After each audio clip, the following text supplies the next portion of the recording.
తెలుగువారి number 1 choice Telugu matrimony. భారీ వర్షానికి మెదక్ విలవిల్లాడింది. నిమిషాల వ్యవధిలో దారుల కట్టినట్లు వర్షం కురవడంతో ఆ ప్రాంతం నదిలా మారింది. దీనికి తోడు చెట్లు, కరెంటు స్తంభాలు నేలకూలడంతో రాత్రంతా అంధకారంలో నీటిలో నానుతూ గడపాల్సి వచ్చింది. కుండపోతకు మెదక్ వణికింది. నిమిషాల వ్యవధిలో భారీ వర్షపాతం నమోదవడంతో జిల్లా జలమయమైంది. మెదక్ జిల్లా హవేలీ ఘన్పూర్ మండలం సర్దన్ గ్రామంలో 26 సెంటీమీటర్లు, నాగ్పూర్లో 23 సెంటీమీటర్ల వాన పడింది. మెదక్ పట్టణంలో 13 సెంటీమీటర్ల వాన కురిసింది. మెదక్ జిల్లాలోని హవేలీ ఘన్పూర్ మండలంలోని పలు గ్రామాలు జలదిగ్బంధంలో చిక్కుకున్నాయి. దూప్సింగ్ తండాను వరద నీరు చుట్టుముట్టింది. దీంతో ఇళ్లపైకి చేరుకుని సాయం కోసం అధికారులను సంప్రదించారు బాధితులు.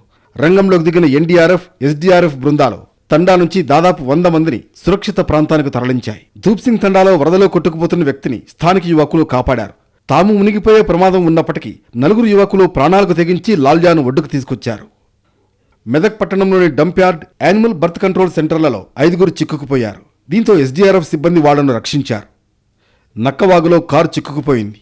దీంతో అందులో ప్రయాణిస్తున్న వ్యక్తి కారుపైకి చేరుకున్నాడు. దీంతో ఎన్డీఆర్ఎఫ్ బృందం అతన్ని రక్షించింది.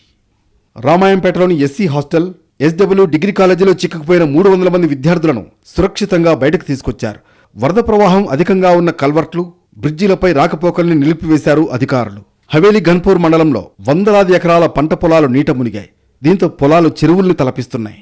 మెదక్ జిల్లాలోని పాపన్నపేట మండలం ఎల్లాపూర్ వద్ద మంజీరా నది ఉధృతంగా ప్రవహిస్తోంది. బ్రిడ్జిపై నుంచి వరద నీరు పారుతోంది. దీంతో మెదక్ బోడ్మట్టిపల్లి మధ్య రాకపోకలు నిలిచిపోయాయి. కామారెడ్డి, మెదక్ జిల్లాల సరిహద్దులోని పోచారం ప్రాజెక్టుకు గండిపడిందంటూ సోషల్ మీడియాలో ప్రచారం జరిగింది. అయితే అందులో నిజం లేదని చీఫ్ ఇంజనీర్ శ్రీనివాస్ స్పష్టం చేశారు. ప్రాజెక్టుకు ఎలాంటి ప్రమాదం లేదన్నారు ఆయన. దిగువ ప్రాంతాల వాళ్లు భయపడాల్సిన అవసరం లేదన్నారు. ప్రాజెక్టు 100 ఏళ్ల చరిత్రలో ఈ స్థాయిలో వరద రావడం ఇదే తొలిసారని వివరించారు. పోచారం ప్రాజెక్టు వరద సామర్థ్యం 70,000 క్యూసెక్కులు. కానీ వరద 1,60,000 క్యూసెక్కులు దాటింది. దీంతో 8.5 అడుగుల కట్ట నుంచి వరద నీరు పొంగి పొర్లుతోంది. కోతకు గురైన ప్రాంతాన్ని పూడుస్తున్నారు అధికారులు. పిల్లికొట్టాల్లో పసుపులేరు వాగు ఉప్పొంగింది. వరద ఉధృతికి సబ్స్టేషన్ కొట్టుకుపోయింది. దీంతో తీవ్ర ఇబ్బందులు పడుతున్నారు స్థానికులు.